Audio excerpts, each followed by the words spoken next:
Transformer architecture. So transformers are a new development in machine learning which is making a lot of noise lately. Basically, they are good at learning or keeping track of context, and that's why the text that they write makes sense. So today we will learn about their architecture and how they work. So we know that transformer models are one of the most exciting new development in machine learning. They were basically introduced in paper. Attention is all you need. They can be used to write stories, essays, poems, answer questions, translate between languages, chat with humans, and they can even pass exams that are hard for humans. But what are they? You'll be happy to know that architecture of transformer model is not that complex. It is simply a concatenation of some very useful components, each of which has its own function. So today we will learn all these components. So in a nutshell, what does a transformer do? Imagine that you are writing a text message on your phone. So after each word, you may get three words suggested to you. For example, if you type hello, how are, the phone may suggest words such as you or your as the next word. Of course, if you continue selecting the suggested words in your phone, you'll quickly find that the message formed by these words makes no sense. So if you look at each set of three or more or four consecutive words, it may make sense. But these words do not concatenate to nothing with a meaning. This is because the model used in phone does not carry the overall context of this message. It simply predicts which word is more likely to come up after that last few. But transformers keep track of the context of what is written, and that is why the text that they make, it makes sense. The phone can suggest the next word to use in text message but does not have the power to generate coherent text. I have to be honest with you, the first time I found out that transformers build text one word at a time, I could not believe it. First of all, this is not how humans form sentences and thoughts. We first form a basic thought and then start refining it and adding words to it. This is also not how ML models do other things. For examples, images are not built this way. Most neural networks based graphical models, they form a rough version of that image and then slowly refine it or add details until it is perfect. So why would a transformer model build text word by word? One answer is because that works really well. A more satisfying one is that because transformers are so good at keeping track of that context that the next word they pick is exactly what it needs to keep going with an idea. Now, how the transformers are trained? With a lot of data, all the data on the internet, in fact. So when the input the sentence hello, how are into the transformers, it simply knows that based on all the text in the internet, the best next word is you. So if you were to give it a more complicated word, write a story, it may figure out that the good next word is once. Then it adds this word to the command and figures out as the next word is upon and so on. And word by word it will continue until you write a story. For example, you are saying write a story, then one, then write a story, then it's writing once, upon, then it's writing a time there. So now that we know what the transformers do, so let's get into their architecture. If you have seen this architecture of this transformer model, you may have jumped in awe like I did the first time I saw it. It looks quite complicated. However, when you break it down into its most important parts, it's not so bad. Basically, this transformer has four main parts: tokenization, embedding, positional encoding, transformer block, and the soft mix. The fourth one, the transformer block, is the most complex of all. Many of this can be concatenated and each one contains two main parts, the attention and the feed forward component. So let's first deal with this tokenization part. So tokenization is the most basic step. Basically, it consists of the large data set of tokens, including all the words, punctuation, signs, etc. This tokenization, it takes every word, prefix, suffix, and punctuation signs and sends them to a known token from the library. For example, we are write a story. So this is the tokenization. Write a story like this. Divided it into the tokens.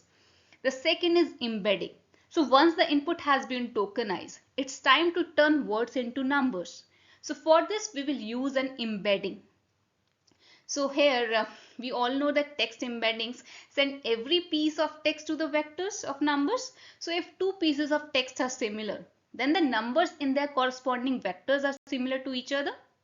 We know this. Otherwise, if two pieces of text are different, then their numbers in the corresponding vectors should be different.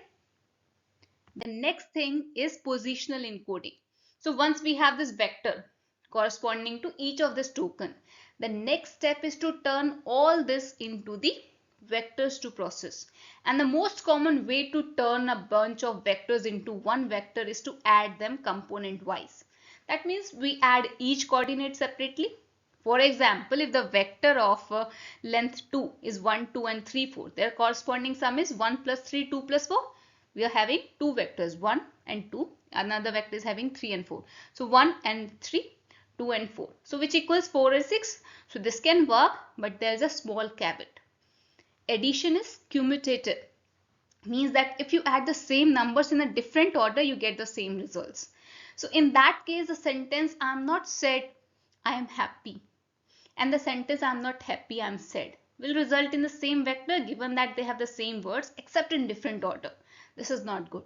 Therefore, we must come up with some method that will give us a different vector for two sentences.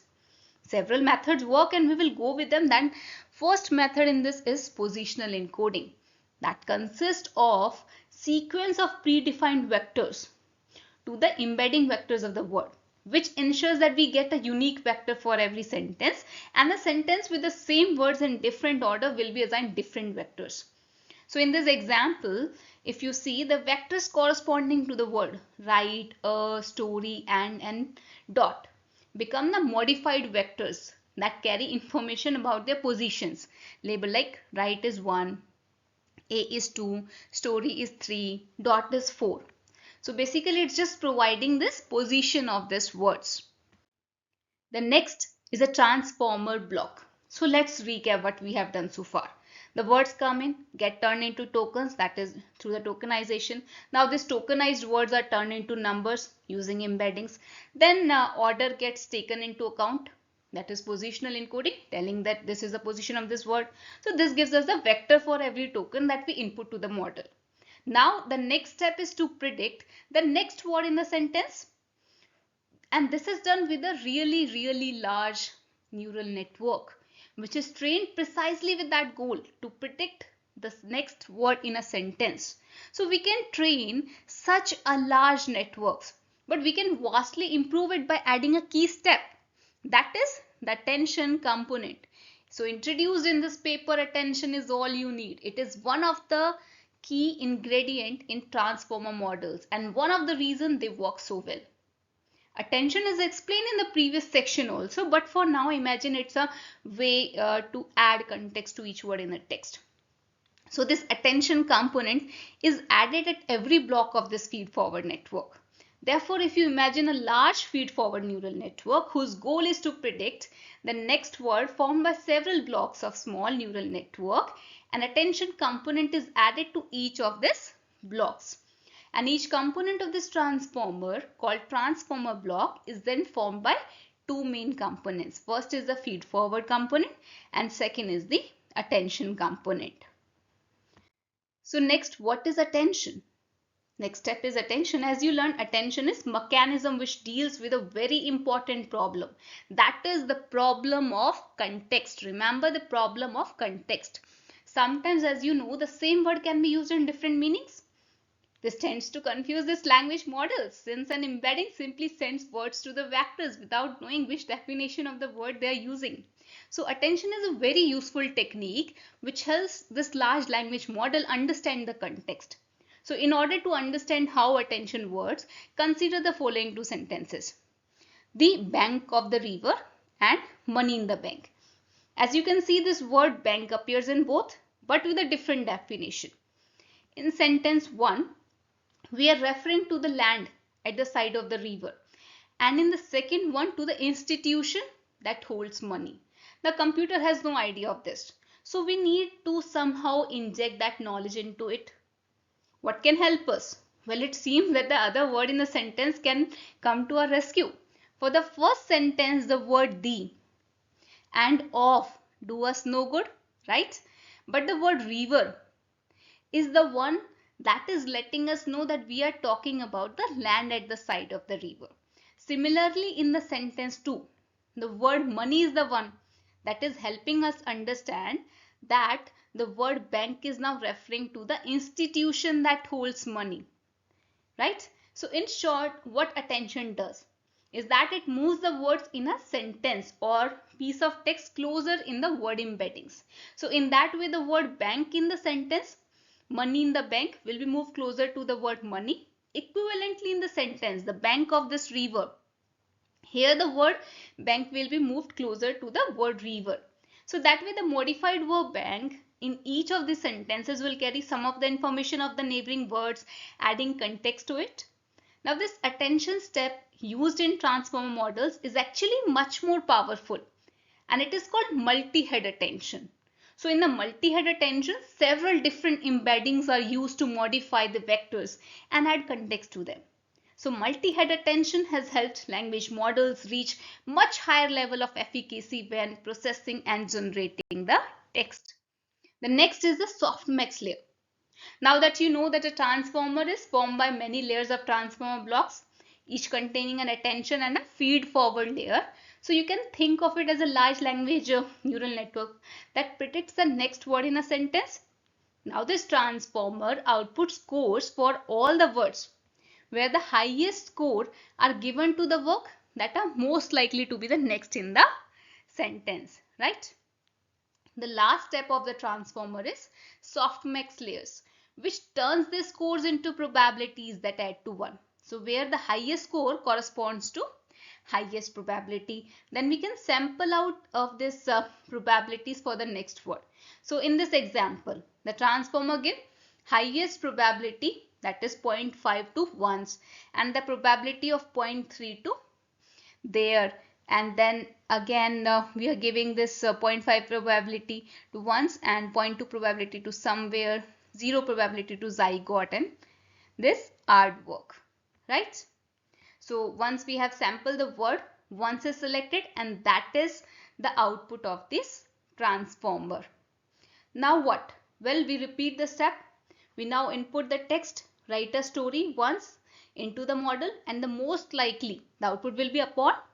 So repeating this step again and again, the transformer will end up writing a story such as once upon a time there was a. And the post training. Now we know that how transformers work. We still have a bit of the work to do. Imagine the following. You ask the transformer what's the capital of Algeria. You would love for it to answer Algiers and move on. However, the transformer is trained on entire internet. And internet is a big place, and it is not necessarily the best question or answer repository. Many pages, for example, would have long list of questions without answers. So in this case, the next sentence after what is the capital of Algeria could be another question, such as what is the population of Algeria, or what is the capital of Burkina Faso. So transformer is not a human who thinks about these responses. It simply mimics or whatever it sees on the internet or any data set that it has been provided. So how do you get the transformer to answer question? The answer is post training.